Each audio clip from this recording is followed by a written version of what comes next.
Tahukah Anda tindak pidana pencucian uang? Mari mengenal tindak pidana pencucian uang. Nah, sebelum membahas lebih lanjut tentang tindak pidana pencucian uang, kita akan membahas terlebih dahulu tindak pidana perbankan dan tindak pidana di bidang perbankan.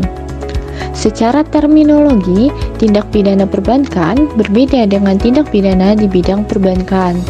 Tindak pidana di bidang perbankan adalah segala jenis perbuatan melanggar hukum yang berhubungan dengan kegiatan dalam menjalankan usaha bank dan diancam dengan pidana, antara lain sebagai berikut. Yang pertama ada Undang-Undang Perbankan, yang kedua Undang-Undang Perbankan Syariah, yang ketiga Kitab Undang-Undang Hukum Pidana atau KUHP, yang ketiga ada Undang-Undang Pemberantasan Tindak Pidana Korupsi, dan yang kelima Undang-Undang Pencegahan dan Pemberantasan Tindak Pidana Pencucian Uang. Sebelum membahas lebih lanjut tentang Undang-Undang Pencegahan dan Pemberantasan Tindak Pidana Pencucian Uang, kita harus tahu dulu nih apa itu pencucian uang. Pencucian uang merupakan metode untuk menyembunyikan, memindahkan, dan menggunakan hasil dari suatu tindak pidana, kegiatan organisasi tindak pidana ekonomi, korupsi, perdagangan narkotika, dan kegiatan-kegiatan lainnya yang merupakan aktivitas tindak pidana. 3 tahapan pencucian uang. Yang pertama ada placement. Placement adalah kegiatan menempatkan uang hasil kejahatan pada aktivitas bisnis yang sah. Kegiatan ini bisa dilakukan di dalam negeri atau agar lebih aman bisa ditempatkan di luar negeri yang jauh dari sumber didapatkannya uang tersebut. Yang kedua, tahap layering. Nah, setelah uang tersebut dijauhkan, pelaku kriminal kemudian menyamarkan jejak uang kejahatan, biasanya dengan cara sebagai berikut. Yang pertama ada mentransfer uang tersebut ke perusahaan palsu. Yang kedua, menciptakan faktur palsu. Dan yang ketiga, pembelian barang tradable seperti mobil mewah, lukisan seni, dan lain-lain. Cara lain yang paling populer untuk layering adalah dengan membuat tempat perjudian atau yang biasa dikenal dengan kasino. Nah, tempat-tempat seperti ini biasanya perputaran uangnya akan sangat cepat sehingga sangat ideal untuk proses layering. Tahapan yang ketiga ada tahap integration. Dalam tahap ini, pelaku kriminal memasukkan kembali uang yang sudah tampak bersih ke dalam rekeningnya.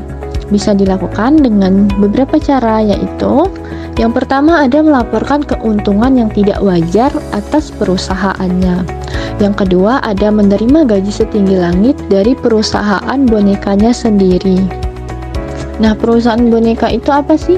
Perusahaan boneka biasanya disebut dengan SPV atau Special Purpose Vehicle. Nah, apa sih artinya? Special Purpose Vehicle didefinisikan sebagai perusahaan abal-abal yang didirikan dengan tujuan tertentu.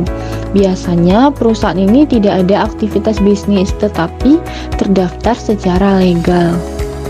Ada 2 pilar pencegahan pencucian uang. Yang pertama ada prevention atau yang disebut juga pilar pencegahan. Dalam pilar ini terdapat 4 elemen yang bisa dilakukan, yaitu yang pertama ada prinsip mengenal nasabah, yang kedua pelaporan, yang ketiga peraturan, dan yang keempat sanksi. Pilar yang kedua, enforcement atau pilar pemberantasan. Nah, dalam pilar ini terdapat 4 elemen untuk mendukung aktivitas pemberantasan. Yang pertama ada identitas kejahatan asal, yang kedua ada investigasi, yang ketiga penuntutan, dan yang keempat ada hukuman. Di Indonesia, hal ini diatur secara yuridis dalam Undang-Undang Republik Indonesia Nomor 8 Tahun 2010 tentang pencegahan dan pemberantasan tindak pidana pencucian uang, di mana pencucian uang dibedakan dalam 3 tindak pidana. Yang pertama, tindak pidana pencucian uang aktif, yaitu setiap orang yang menempatkan, mentransfer, mengalihkan, membelanjakan, membayarkan, menghibahkan, menitipkan, membawa ke luar negeri, mengubah bentuk, menukarkan dengan uang atau surat berharga atau perbuatan lain atas harta kekayaan yang diketahuinya atau patut diduga merupakan hasil tindak pidana sebagaimana yang dimaksud dalam pasal 2 ayat 1 dengan tujuan menyembunyikan atau menyamarkan asal-usul harta kekayaan. Yang kedua, tindak pidana pencucian uang pasif yang dikenakan kepada setiap orang yang menerima atau menguasai penempatan, pentransferan, pembayaran, hibah, sumbangan, penitipan, penukaran, atau menggunakan harta kekayaan yang diketahui atau patut diduga merupakan hasil tindak pidana sebagaimana yang dimaksud dalam pasal 2 ayat 1. Hal tersebut dianggap juga sama dengan melakukan pencucian uang, namun dikecualikan bagi pihak pelapor yang melaksanakan kewajiban pelaporan sebagaimana yang diatur dalam undang-undang ini. Yang ketiga, dalam pasal 4 Undang-Undang Republik Indonesia Nomor 8 Tahun 2010 dikenakan pula bagi mereka yang menikmati hasil tindak pidana pencucian uang yang dikenakan kepada setiap orang yang menyembunyikan atau menyamarkan asal-usul, sumber lokasi, peruntukan, pengalihan hak-hak atau kepemilikan yang sebenarnya atas harta kekayaan yang diketahui atau patut diduga merupakan hasil tindak pidana sebagaimana yang dimaksud dalam pasal 2 ayat 1. Hal ini pun dianggap sama dengan melakukan pencucian uang.